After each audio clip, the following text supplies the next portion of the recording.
and welcome to the Glesga podcast, live from Blackfriars in Glasgow. Welcome to the stage, the fantastic actress that is Miss Jane McCarry. I brought my bag. Hello, everybody. Can I tell you? You brought your bag, what, you feel in case somebody will steal it or something? Well, you never know. But here, I'll tell you a quick story when I was listening in there. So my dad, when he was 85, I came round the corner. When he was 85? When he was 85, I came round the corner with the shopping and he was on the roof of their house, right? On the roof. At and 85? I went, 85, fixing something.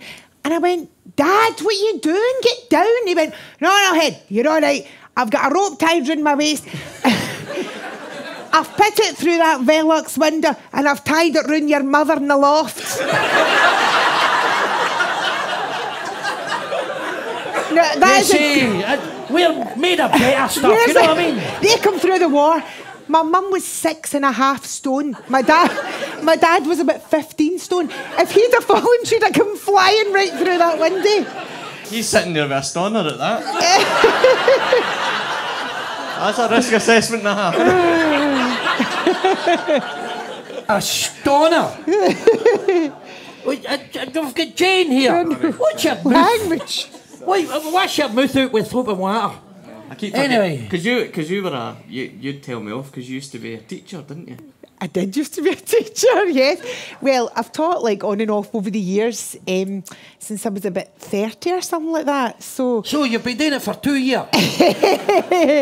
But when I've taught in all schools, non-denominational and Catholic schools and the Gaelic school, all different schools. But when we came back to do still gaming, it was the first hydro and I was in St Andrews in Carntyne and Ford and Greg said, Jane, here's the plan to launch the show at the hydro. We're going to have you as Isa naked on the side of the city chambers. I never saw that. And I was really looking. Yeah, that's seen me. So I had to go to the Hede and say, listen, this is a Catholic school. Is it okay if I'm naked on the side of the city? And he went, no. That's not going to work out. But it's been lovely having you here. Cheerio. When and that was the end of that. When was that? Well, the end up, I think the council said no. Well, can I tell you this as well about my wee dad, right? So my dad, I never heard him swear. And all brought up in Brighton, I never heard him swear. And he was a train driver, right? Right. So when Train Spotting came out, he took my mother to see it at the Citizens Theatre. Because he thought that would be a lovely show. And my mum said he never said a word and he only called her this when it was really dark days. And she said at the interval he just went to her maiden and went, Campbell, get your coat. And it was never, ever mentioned again. But we brought them to see the first hydro show and we'd made a big fuss of them and they were both in a wheelchair at that point and we brought them, it was all like VIP, everything they could have. And then when we brought them out at the end and Ford and Greg went, hey, Mr. and Mrs. McCarry, did you enjoy the show? My dad went, no, it's a lot of tripe.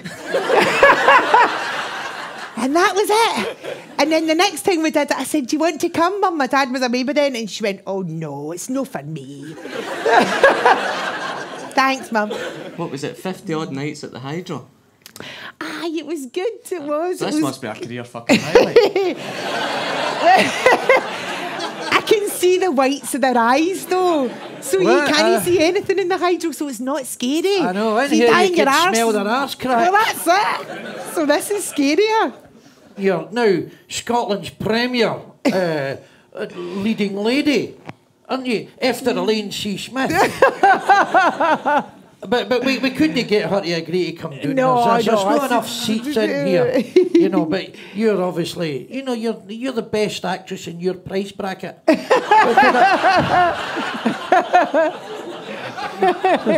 can afford you, but it's funny.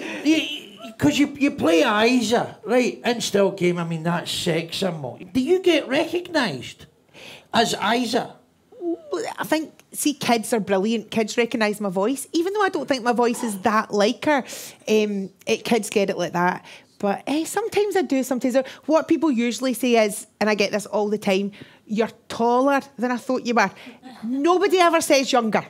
I'm 20 years younger. And they always say you're tall. No, you're really tall and you're wearing these high heels. That's not really a big suggestion of a wedge. But we got some photos took outside and you were bigger than the two of us. Well, that's good. The only reason you look taller is because we're all used to seeing you looking through the letterbox. Well, that's good.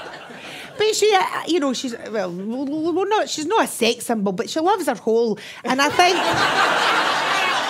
think it's important to remember that, because I mean this with my whole heart, right? See, how many people are writing for a 72-year-old and she's got a dildo. She's the first hydro, she woke up in bed with Edith. So if you didn't see the first hydro, you wouldn't know that. So she's had a fling with Edith, you know, pint of Guinness. So she's bisexual. Aye. Oh, she said, well, she was married, she's had a wee thing with Winston, she'd love to have a thing with Winston, she had a thing with Naveed, she had Craig Ferguson, she said, so there's so many different men in her life, and I love that, and I love that it's written in a way that it's all right at 72 to still have a sex life. Am I right, girls? Yes. I mean, she's seen more cocks in the Bigton Lavies, but you know what I mean? Can we just go back? I'm glad. Can we go back to the start? Can you explain to my dad what getting your hole means? Oh. Well, see, because I try to explain it to him, because he's not got a clue. Hey, I mean, he could go lure a woman out of burning building this Egypt. Hey. Well, I know exactly what it means, pal. It means fucking trouble. Nothing but trouble. Hey. I mean, you're just asking for trouble. The minute you ring their bell, you know what I mean? When you've got, it'll happen. Don't worry, it'll happen. You'll climb in through a skylight and there'll be a woman blind, no sense of smell. It'll happen for you, right? So you're a bit like my wife in the fact she's an actress as well. Where people have seen you in Still Game, and you've probably seen my wife in Starbucks. But, oh no! But it must have been hard starting out. So where did you start in terms of your acting career? Well, I went to Queen Margaret in Edinburgh, and that's where I met Mark Cox, who plays Tam. So he was a year below me. So we've been friends for the longest time. And so when I left, I think I went to the Tron Theatre and we did a wee tour. We went to Canada and stuff. That was exciting. And then Cumbernauld Theatre. And then I did... Canada to Cumbernauld Theatre. Canada to Cumbernauld Theatre, I know. The highs and the lows. And then I did a tour with a company called Baldy Bain Theatre Company. So Hannah's worked for Baldy Bain. So that's like doing something called theatre and education. So basically, you get in an old Corpy van full of recovering alcoholics and you tour the Highlands. I'd lose anything before I would lose that job, because you meet friends for life and you don't make any money, but oh my God, you go to some good parties. Because it used to do like the Baldy Bain, they would come into your school and do like the road safety stuff. And we would, and then ironically our headmaster get caught drink driving after it. He'll remain nameless. Well, we and this was a terrible thing, but we were doing a tour, and we were so the boys sometimes in the show would go out and play in the playground, and me and Floss were having a cup of tea in the staff room, and we looked out the window and we saw the head teacher going out and getting James and Stevie, who were in their 40s, and marching them back in. So they went into the Heady's office, and then afterwards we said, what happened? And he said, and Stevie went, bear in mind he was 45, he went, well, we were just playing football and this wee guy came up and kicked me. I went, would you do that for the wee fat specky bastard? To a primary 7. Stevie. So it started off with Baldy Bain. There was no rules, and then the rules got more and more and more. And then with those same 4 people, we were in Stornoway and we all went out and we get drunk, and we were coming out of a restaurant and there was a bike parked outside the police station. So Floss and Stevie decided to take the bike and cycle down the hill, which was theft, actually. But anyway, 4 of you on a bike. The 2 of them on a bike crashed at the bottom of the hill, and I mean, we're quite badly hurt. So Floss had a hole under here; it was completely flapping. We ran down the hill, and I was like, "Oh, Floss, we need to go to hospital." She's like, "No, I'm fine." The blood was pouring down, so we did have to go to hospital. We had a show the next day, and she was completely stitched from here to here with big black stitches, and it was all starting to bruise and swell. Oh. And we did said show about cycling proficiency, even though we'd stolen a bike the day before and gone down a hill and crashed. And at the end of the show, a mutual friend of ours had to say, as a sort of facilitator, so, everybody, have you any questions you would like to ask? And this wee boy put his hand up and he went, why does the lady have a beard? So it was happy days, yeah. I loved it. And there are wonderful people that ran that company. Talking about beards and facial hair and hair in general, because you caused a bit of a scene at university when you looked into joining Baldy Bane. Oh, that was when I went back to do the teaching thing. So I didn't know anything about computers. So I was about 31 at that point, and you had to put in something to do like a search engine. I was like, a search engine? What's that about? So I thought, oh, our friend David had done a website for Baldy Bane. I'll Google the website. I don't even know if it was Google it, but I put it into the search engine, and it literally came up Baldy Beaver. And then... And then it went, and the whole thing just shut down. And I had to go to the head of Jordan Hill College, explain myself. They had to do an investigation because I was going to get thrown off the course. And I was like, I never looked up porn, I swear I didn't. But this mutual friend of ours, David, he was a genius and he used to make up all different songs and music and things. So Mark Cox had come round to my house. We had a show that night and David had recorded this music for us. And so we'd learned the lines and we just had to practice it. So Mark came over 9 o'clock in the morning, put up his laptop like that, pressed it. So and it was like, and I went, Mark, what is that? And he went, I don't know. I'll play again. Same again. And I went, that isn't funny. David has done that as a joke. He's recorded that track and he's put porn in the back of it and we've got a show tonight and now we're not going to have time to rehearse. And I went, right, do it again. Same thing again. I went, I'm phoning David. He went, don't phone David, Jane. I was watching porn before I came and it's running at the back of my laptop and I can't get it to shut down. I was like, you were watching porn before 9 o'clock in the morning? Who does that? Some people work shifts. Some people work shifts. Listen, this is the whole thing about the internet age. I mean, the internet is brilliant, right? Now everybody's got their own laptop, so you're all right? But you remember it was the family's computer, wasn't it? And you were going, oh, they're all out, right? Trousers at your ankles. Right? What? The Waynes are coming in from school and you've caught viruses and everything, you know what I mean? I mean, you're unemployed, you're in all day, right? I mean, it's a wonder you can depress the keys with the amount of pubes that's stuck in there. Oh. You can clear all the cookies you want, but they pubes are embedded in the keyboard. Your computer's got VD and chlamydia and everything. Oh, no. I used to work, right? I was a salesman. And so, you know, I had my work computer, right? And you take it in, and my big day, the board of directors is there, I'm doing a presentation. That's why I do this now for a living. Although they're saying, going to send me that link. It was like when, my mother-in-law got in my car about 2 years ago, and I'd been watching like X-Hamster, which is, well, you'll know what it is.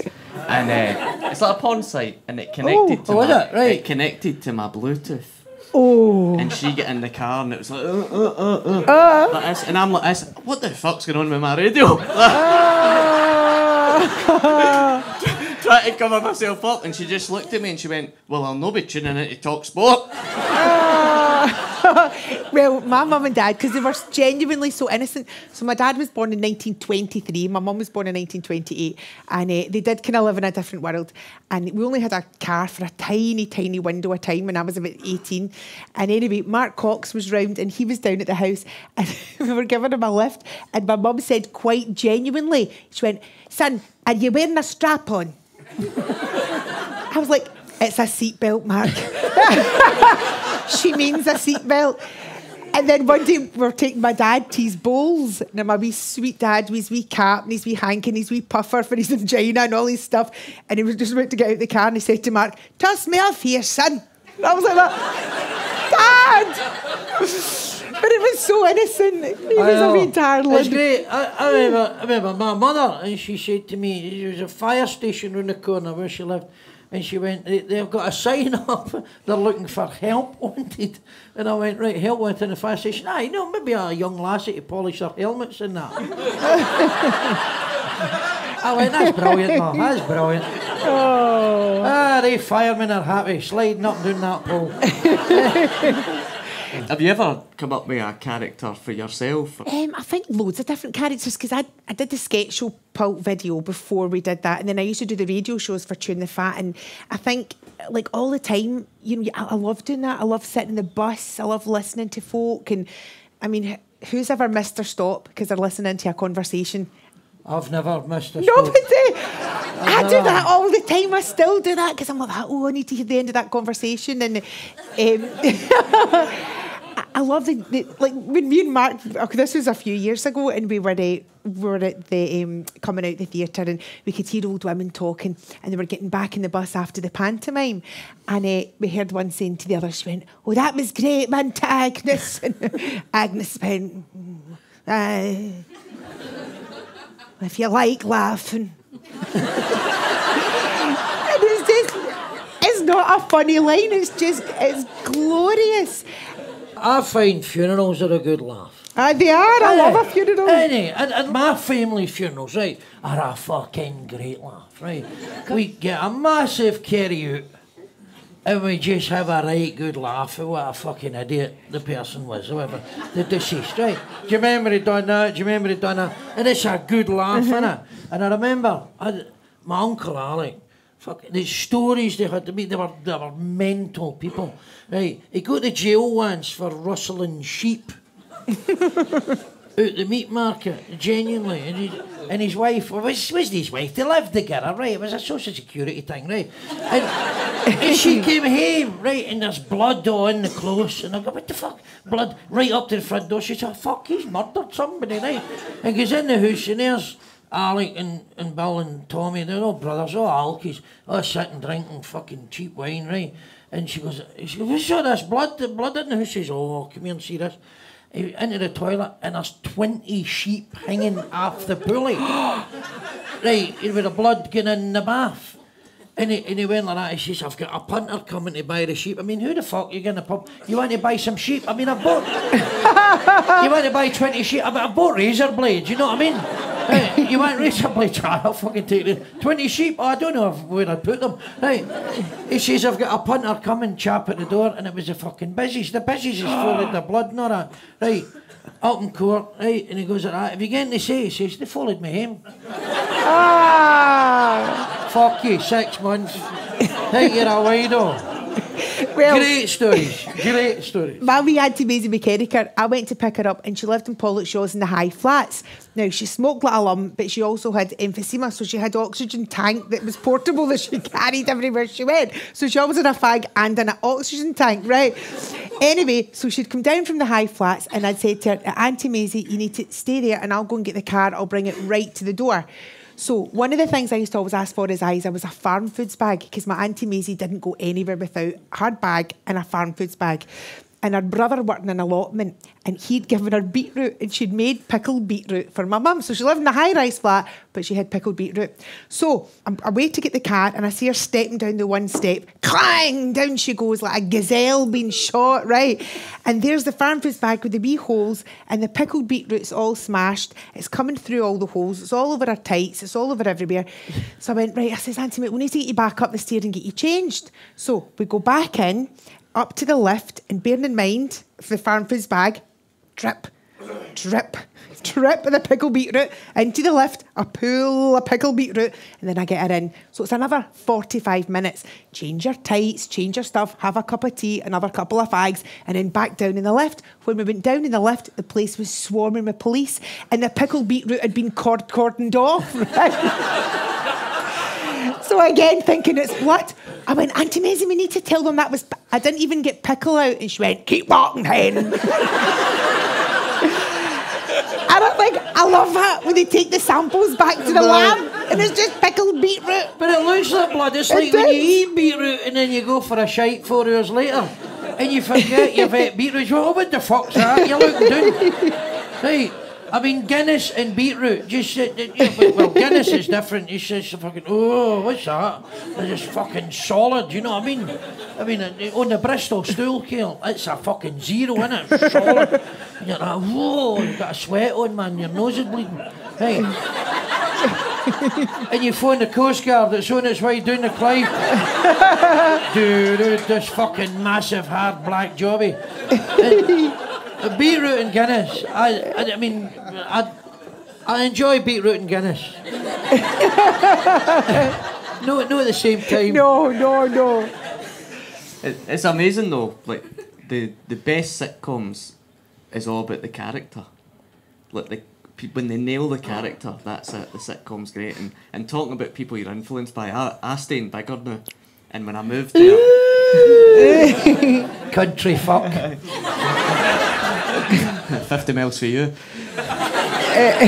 So there's an old guy. When I moved there, I used to take the dog a walk and meet this old guy. And every time he would always stop and say, how you doing and stuff. And then one morning I was walking the dog and he wasn't there. And the butcher says, oh, he's been taken into the Kello. He's actually been getting like chemotherapy. He's been taken into the Kello? The Kello, it's a hospital. The Kello? Aye, the Kello Hospital? Aye. It's a Kello Hospital. So he was taken there, he did chemotherapy and it didn't really work and he was spending his last days there and he never had any family or anything. Is this a funny story?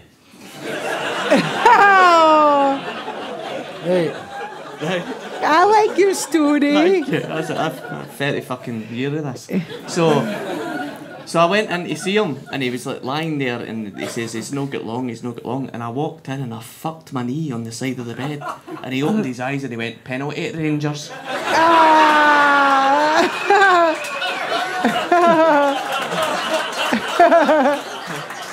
So in answer to your question, that's quite a setup. I was going to get the safety guy to run past it first. and then basically I know, like everybody knows everybody in Biggar, and it's because he never had any family. Like all his clays went to a local charity shop, and the woman in the charity shop found a form in one of his pockets, and in the Kello it said he'd been asked some certain questions, and it says, were you treated with respect and dignity? And he put, no, I was treated with chemotherapy. And I thought, that's magic. But it's amazing how you bump into somebody and create a character and then you could see him. Well, he couldn't have been it now because he's dead. But it's amazing how a character just comes into your mind with just meeting somebody or a family member. Oh, it does all the time. And like, there's so many characters that you meet when you're going about, but just when you're saying going to walk in Biggar. So this is another friend of ours. So, and it's boring because you don't know who I mean. But anyway, David, who did the tape for us, and he lives near you, right? Because you knew him. And he was out for a walk and he met this guy. And the guy said to him, David, you'll never believe what's just happened. And he said, I get caught short there. He said, I was walking in the woods. He says, when did we ever meet anybody? We never meet anybody down here. He says, I get caught short and I had to go. And he said, I literally just pulled my trousers up and a woman came bounding round with a red setter. And he said, I'd literally just... And she saw the jobby beside me and she went, Bernie! Like that, I'm terribly sorry. And got a poo bag out and lifted it up. He blamed the red setter. He's like, that David, I'm absolutely affronted. That is a true story. If that had been me, you go, my dog's been drinking Guinness. Look at the size of that fucker. But that's the same. See, when you're outside and you get caught short and you need to do a shite outside, you could walk for 5 hours and not see a single soul, right? It. And then the minute you fucking feel the rumbles in the jungle, the turtle seeds coming through, you go like that, it's nobody about, pull your brakes down, fucking 10 Germans pop out a bottle or something. You know what I mean? And you can't nip it, you know what I mean? You're in mid-hole. A fucking nightmare. You're on a golf course, you know what I mean? I'll just do it in this hole. I would rather shit my pants and pull my pants down in the woods and shit. Oh, well, I try and rule that out of my life. I try and rule that out of my life. To just shit your pants. No, I'm fucking far too civilised. But that's what happens when you go and live in the country, you know what I mean? There are Laura Ashley and fucking environmentalists. Oh, we're all going to shite our pants tonight. Oh. Yeah. Fucking bunch of pant shiters. What have you been working on recently? So me and Mark do stuff together. We were in Orkney last weekend. So we're doing a tour all over the place. And then I was doing a wee Amazon job before that. Not delivering, but... an Amazon not job? delivering for Amazon, no. It was a Devil's Hour. So I did the first series a wee bit and a wee bit in the And can I tell you a story about that, actually? So the guy who played my husband in that, when I went down for the first one, and it's so different up to being up here. I mean, it was so exciting being down there, and it was like this massive like set and this build and all the crew. And so, you know, and you're going on set with somebody, and the very first scene we had to do, it wasn't a sex scene, but we were in bed together, right? So it was like a normal couple, and she's just taking her makeup off, chatting away, not a big deal. But then they wanted to see how it was going to look. So everybody left the room, and they went into another room to look at it on the monitors. So we were just lying there. I'm in this wee stupid nightie, and we were just kind of sort of spooning, lying, letting them see the shot. And I thought, oh my God, he's got an erection. I thought, that is so inappropriate. I thought, but what do I do about that? Do I say something? Do I call it out? Do I, like, in this sort of whole thing, I know I did a kids show called Me Too, but it would never be called that now. But anyway, it's a different time. But I thought, do I ignore it or do I say it? But maybe it's just one of those things, and maybe... And so I've got all this stuff going through, and I thought, do you know what I'm going to do? I'm going to make a wee joke of it, make it light. I'm going to grab it and just go, oh, like that.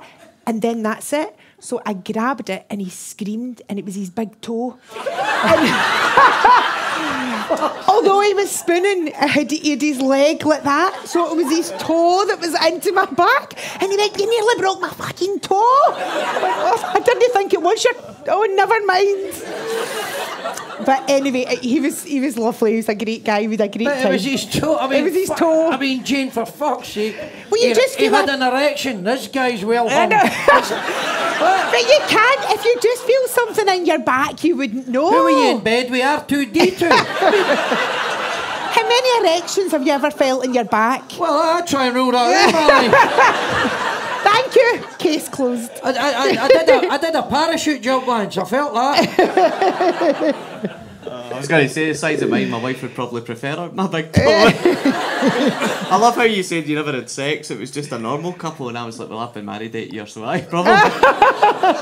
What would you say has been the highlight of your career so far? I suppose the hydro, because it was so exciting and you could feel the music. You were standing backstage and you could feel it in your chest. It was like, and we were all cuddling each other going, oh my God, I can't believe this is happening.